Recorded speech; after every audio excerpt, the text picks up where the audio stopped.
AP కేబినెట్కి సంబంధించి breaking ని చూస్తున్నాం. నేడు ఏపీ కేబినెట్ భేటీ కానుంది. సీఎం చంద్రబాబు అధ్యక్షతన సమావేశం కొనసాగనుంది. ఇందులో భాగంగా పలు కీలక అంశాలపై చర్చించనున్నారు. అనంతరం రాజధానిలో పలు పనులకు ఆమోదం తెలిపే అవకాశం కనిపిస్తోంది.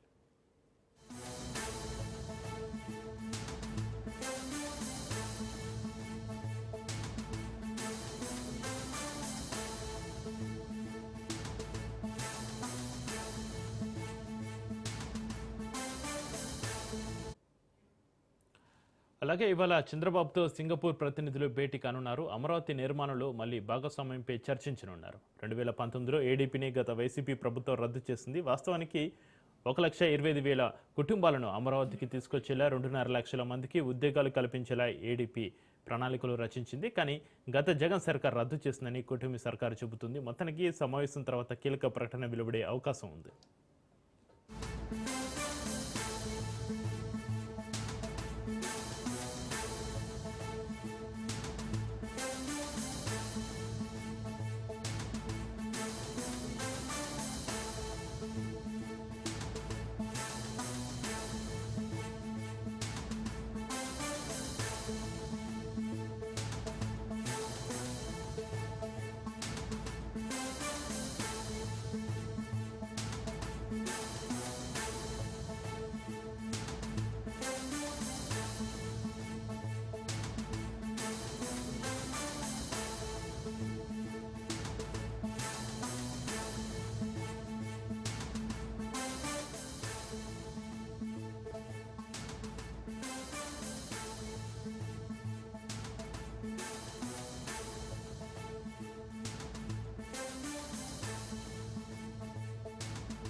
నేడు ఏపీ కేబినెట్ భేటీకి సంబంధించి మరింత సమాచారాన్ని మా ప్రతినిధి క్రాంతి లైవ్లో అందిస్తారు.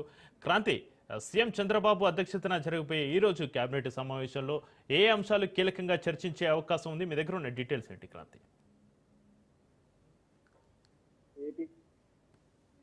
ఈరోజు ఏపీ కేబినెట్ భేటీ కానుంది. ప్రతి నెల కూడా మొదటి గురువారం, మూడో గురువారం ఏపీ కేబినెట్ భేటీకి సంబంధించి గతంలో ఖరారు చేసిన నేపథ్యంలో ఈరోజు మొదటి గురువారం కావడంతో ఈ నెలకి సంబంధించి ఈరోజు ఏపీ కేబినెట్ భేటీ కాబోతుంది. ఉదయం 11 గంటలకి సచివాలయం మొదటి బ్లాక్లో సీఎం చంద్రబాబు నాయుడు అధ్యక్షతన ఈ భేటీ జరగనుంది. అయితే ఉదయం 9 గంటలకి బ్రేక్ఫాస్ట్ లోకేష్ మంత్రులతో కేబినెట్ భేటీకి సంబంధించి మంత్రులతో భేటీ కానున్నారు. బ్రేక్ఫాస్ట్ విత్ మినిస్టర్స్ కార్యక్రమానికి సంబంధించి లోకేష్ శ్రీకారం చుట్టిన పరిస్థితి అయితే ఉంది.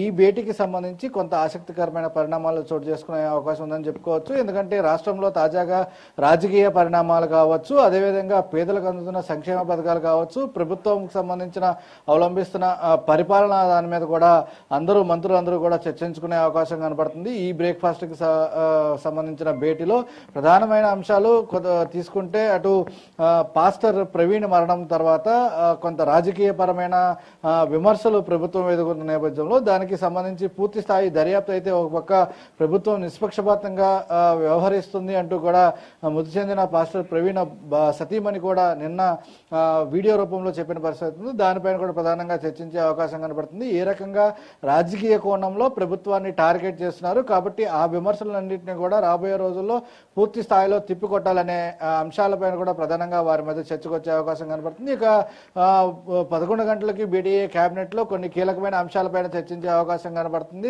ముఖ్యంగా అమరావతి రాజధాని నిర్మాణానికి సంబంధించి తీసుకుంటే ఇప్పటికే అటు రాజధాని నిర్మాణానికి సంబంధించి ప్రపంచ బ్యాంక్ తో పాటు ఏడీబీ బ్యాంక్ కి సంబంధించి కూడా నిధులు సంబంధించి మంజూరు చేసిన పరిస్థితి ఉంది. దానిలో భాగంగానే అటు ప్రపంచ బ్యాంక్ నుంచి దాదాపు 3,500 కోట్ల తొలి విడతగా కూడా నిధులు విడుదలైన పరిస్థితి అయితే ఉంది. ఇక ఏడీబీ బ్యాంక్ కూడా అనంతరం నిధులు విడుదల చేసే అవకాశం కనబడుతుంది. దాంతోపాటు 1,400 కోట్లు అటు కేంద్రం స్పెషల్ గ్రాంట్ కింద రాష్ట్ర ప్రభుత్వానికి ఇస్తున్న పరిస్థితి ఉంది.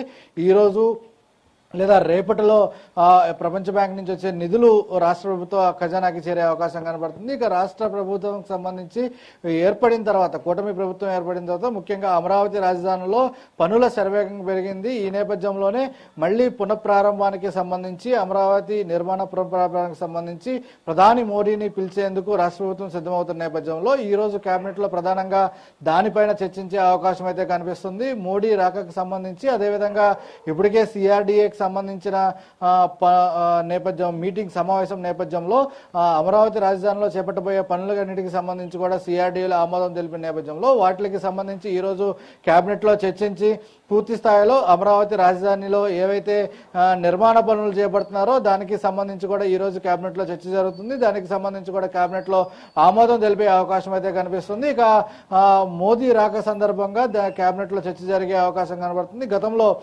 రాష్ట్ర విభజన తర్వాత 2014లో ఏదైతే అమరావతి రాజధాని నిర్మాణానికి శంకుస్థాపనకి సంబంధించి ప్రధాని మోదీ రావడం జరిగింది. మళ్ళీ 2019లో ప్రభుత్వం మారింది. అమరావతి నిర్మాణ పనులు కొంత ఆగిపోయిన పరిస్థితి ఉంది. మళ్ళీ కూటమి ప్రభుత్వం వచ్చిన తర్వాత నిర్మాణ పనులకు సంబంధించి కొంత నిర్మాణ వ్యయం, అదేవిధంగా నిర్మాణ పనులకి సంబంధించిన వేగం పెరగడంతో మళ్ళీ అమరావతి పనులకి సంబంధించిన వేగం పుంజుకుంది. దానిలో భాగంగానే పునఃపనుల ప్రారంభానికి సంబంధించి మోడీని ఆహ్వానించేందుకు, అదేవిధంగా మోడీ వస్తున్న నేపథ్యంలో డేట్స్ ఖరారైన నేపథ్యంలో వచ్చిన అక్కడ చేసే ఏర్పాట్లకు సంబంధించి కూడా ప్రధానంగా చర్చించే అవకాశం కనబడుతుంది. ఇక తల్లికి వందనంకి సంబంధించి కూడా సూపర్ 6 పథకాల్లో ఇదొక అంశం కాబట్టి వచ్చే జూలై నుంచి దీనికి సంబంధించి ఇస్తాము అంటూ కూడా ప్రభుత్వం చెప్తున్న నేపథ్యంలో ప్రధానంగా దీనిపైన కూడా ఈ రోజు కేబినెట్ లో చర్చించే అవకాశం కనబడుతుంది. ఇక నాలా ట్యాక్స్ కి సంబంధించిన రద్దు అంశం పైన కూడా ఈ రోజు కేబినెట్ లో చర్చించి దానిపైన కూడా ఒక తీర్మానం చేసే అవకాశం అయితే కనిపిస్తుంది.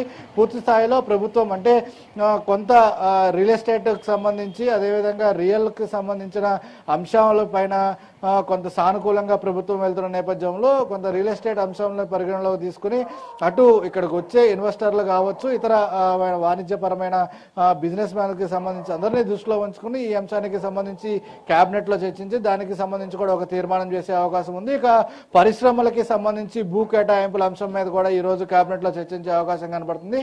రాష్ట్రానికి ఇప్పటికే అనేక పరిశ్రమలు వస్తున్నాయి. వస్తున్న పరిశ్రమలకి సంబంధించి భూ కేటాయింపుల అంశం మీద కూడా ఈ రోజు కేబినెట్ లో చర్చించే అవకాశం కనబడుతుంది. ప్రధానమైన అంశాలకి సంబంధించి పూర్తి స్థాయిలో ఏ పరిశ్రమకి ఎక్కడ ఎంత భూమి కేటాయించాలి అనే అంశాలపైన చర్చించి కొన్ని పరిశ్రమలకి ఈ రోజు కేబినెట్ లో భూ కేటాయింపులకి సంబంధించి ఆమోదం తెలిపే అవకాశం కనబడుతుంది. మొత్తంగా ఈ రోజు జరిగే కేబినెట్ కి సంబంధించి ప్రధానంగా అమరావతి నిర్మాణ పనులకి సంబంధించి ఆమోదం తెలిపే అవకాశం కనబడుతుంది. ఇక పునఃప్రారంభానికి వస్తున్న మోడీకి సంబంధించి ఏర్పాట్లపైన ప్రధానంగా ఈ రోజు కేబినెట్ లో చర్చ జరిగే అవకాశం అయితే కనిపిస్తుంది. చక్రి క్రాంతి, చంద్రబాబుతో సింగపూర్ ప్రతినిధులు భేటీ కానున్నారు, అమరావతి నిర్మాణంలో మళ్లీ భాగస్వామ్యంపై చర్చించనున్నారు అనే వార్తలు అయితే వినిపిస్తున్నాయి. అయితే అమరావతి నిర్మాణంలో మళ్లీ భాగస్వామ్యంపైన ఏమైనా కీలక ప్రకటన చేసే అవకాశం ఉందా ఈ సమావేశం అనంతరం? క్రాంతి,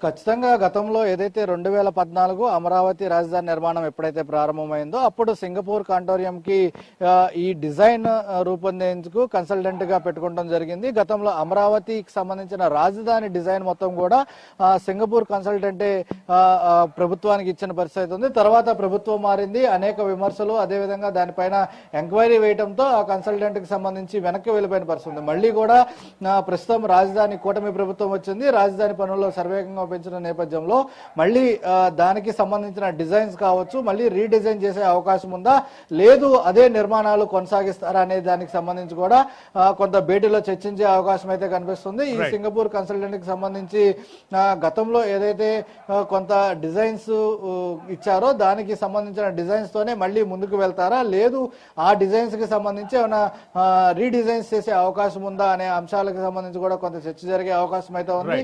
ఈ నేపథ్యంలోనే దాంతో పాటు మరికొంత డిజైన్ అంటే ఏదైతే ప్రభుత్వం కొంత ప్రతిష్టాత్మకంగా అమరావతి రాజధాని నిర్మాణం భావిస్తుందో దానిలో భాగంగానే అత్యాధునికమైన డిజైన్స్ తో పాటు ఖచ్చితంగా ఒక ఐకానిక్ డిజైన్స్ అనేది ప్రభుత్వం చూస్తుంది. కాబట్టి దానిలో భాగంగానే ఎవరైతే బెస్ట్ డిజైన్స్ ఇస్తారో వాళ్ళ ద్వారానే ముందుకు వెళ్లే అవకాశం అయితే కనిపిస్తుంది. కాబట్టి గతంలో ఏదైతే సింగపూర్ కన్సల్టెంట్ ఇచ్చిందో దానికి సంబంధించిన డిజైన్స్ తో పాటు మరికొంత కన్సల్టెంట్లు కూడా ప్రభుత్వం సంప్రదిస్తుంది. కాబట్టి పూర్తి స్థాయిలో చర్చ జరిగిన తర్వాత ఒక డిజైన్ కి సంబంధించి కూడా ఫైనల్ కి వచ్చే అవకాశం అయితే కనిపిస్తుంది. Right thank you Kranti.